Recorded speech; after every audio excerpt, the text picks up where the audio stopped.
वो मेरा नामहरम था। किस्त नंबर 2। सलाम चचा। हुमा एहसान अंकल जोहरा के खावंद की दुकान में दाखिल होते सलाम झाड़ा। शाबाश पुत्री, तू ना सुधरना कभी।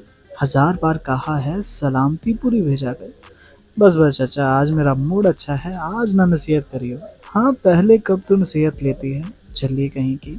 हुमा चचा की बात मुकम्मल होने से पहले ही दुकान का एक दरवाज़ा जो घर के अंदर खुलता, इसके अंदर चली गई। हाय निकी। निकी जोहरा की बेटी, तू बस हर वक्त मंगेतर से फोन पे बातें ही बनाती रहा कर। हुमा ने इसके कंधे पर जोर से थप्पड़ मारा। निकत जो फोन कान से लगाए बातें कर रही थी, अचानक हमले में बौखला गई। सदा की बदतमीज रहना हुमा। निकत ने कांधा मसला। बस ये सभी ऐसी तारीफ करते हैं, मैंने कभी गुरूर नहीं किया।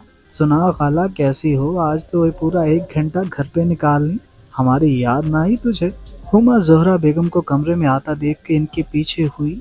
बस बस ड्रामेबाज, मुझे पता है कोई काम होगा तुझे, इसलिए मक्खन लगा रही है, वरना सबसे ज्यादा तकलीफ तुझे ही होती है मेरे आने की। खाला ने भी हिसाब बराबर किया। अच्छा छोड़ो खाला, ये बताओ जिधर से रिश्ता देख के आई हो, इस लड़के का नाम क्या है। हुमा अपने पे बात आते देखकर फौरन ही मतलब की बात पे उतर आई। देखा कितनी बेशर्म है ये लड़की, खुद ही नाम पूछने आ गई।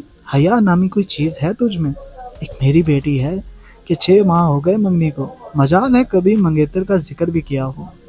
हमेशा की तरह खाला ने अपनी औलाद की तारीफ करना जरूरी समझा। हाँ, जैसे मैं तो काकी हूँ, रोटी को चुच्ची और पानी को मम कहती हूँ, मैं मुझे तो बेटी के करतूतों का पता ही नहीं। उम्मा ने मुंह ही मुंह में बड़बड़ाया, क्योंकि अभी खाला से मतलब था, नहीं तो अच्छे से जवाब देती, क्योंकि किसी का उधार रखना तो इसे आता ही नहीं था। मेरी प्यारी खाला, बता देना। उम्मा ने जल्दी से खाला के गले में बाहें डालते हुए कहा। चल परे मर, मुझे नहीं भाते ऐसे लाड। खाला ने फौरन बाजू पीछे करते हुए कहा। शहजाद नाम है लड़के का। खाला ने जल्दी से जान छुड़वाई, कहीं गला ही ना दबा दे। शुक्रिया खाला। हुमा ने जल्दी से खाला का मुंह चूमते हुए बाहर भागी। हाँ, पागल एक मेरी बेटियां हैं, कभी यूं बेहूद की नहीं दिखाती। पीछे खाला फिर से अपनी औलादनामा लेके बैठ गई। होते हैं कुछ लोग हमारी जिंदगी में ऐसे, जो खुद की गिरेबान में बिना झांके दूसरों में कीड़े निकालते रहते हैं। खुद की औलाद 1000 खामियां होते हुए भी साफ शफाफ और दूसरों की दागदार लगती है। ऐसे खुद पसंद लोगों से दूर रहें, क्योंकि ये आपको एहसास कमतरी का शिकार बना देंगे। ये था जवेद साहब अलमशहूर जुगत चचा का गरीब सा घराना, जो अपनी बीवी ज़ेबा बेगम, जिनको शौहर की जुगतबाजी की आदत से सख्त चिढ़ थी, हर वक्त शौहर को कोसती रहती, और 5 बेटियों में सबसे बड़ी सबा, जो शादीशुदा 2 बच्चों की माँ थी। शौहर बैरून मुल्क होने की वजह से ज्यादातर मेके में ही पाई जाती। इसके बाद माहा संजीदा सी, जिसकी शादी को 7 साल हो गए, बावजूद कोई औलाद ना थी। फिर आता है हुमा का नंबर, जिसकी जुबान से खानदान समेत मोहल्ले के लोग भी पनाह मांगते, जो इसके हाथ लग जाता बस बातों से ही इसका इज्जत का फलूदा बना डालती। बकौल हुमा के कज़न, हुमा का शौहर अगर हुमा से रोटी मांगेगा तो ये इसके हाथ पे चिमटा दे मारे। इसके बाद आती है हिना, जिसे इसकी तबीयत के बरक्स हुमा हिदायत मासी का नाम दे रखा था, क्योंकि छोटा हो या बड़ा हिना इसे हिदायत देना जरूरी समझती। लास्ट पे आती है जोहा, घर भर की लाडली, गुस्से की तेज, हर वक्त बस इसे मनाने में ही लगे रहते सब घर वाले। खाने की शौकीन। एक ही भाई उबैदुल्ला, जो जोहा से बड़ा था, सबसे छोटा था। इसकी और जोहा की लड़ाई मोहल्ले भर में मशहूर थी। शहजाद बेटा। रफिया बेगम ने शहजाद के कमरे के बाहर खड़े होकर आवाज़ दी। आ जाए अम्मी जान। बेटा हम जा रहे हैं, आप फ्रिज में रखा खाना गर्म करके खा लेना। निहान, शहजाद का भांजा, भी इधर ही आ जाएगा, क्योंकि वो कदीर निहान कबाब की जगह ऑफिस गया है तो लेट हो जाएगा, सो वापसी पे इधर ही तुम्हारे पास ही रुकेगा, इससे भी खाना पूछ लेना। ओके प्यारी अम्मी जान, आप जाएं, मैं सब देख लूँगा। ओके, जीता रहे मेरा बच्चा। रफिया बेगम शहजाद के सर पे प्यार देती बाहर निकल गई।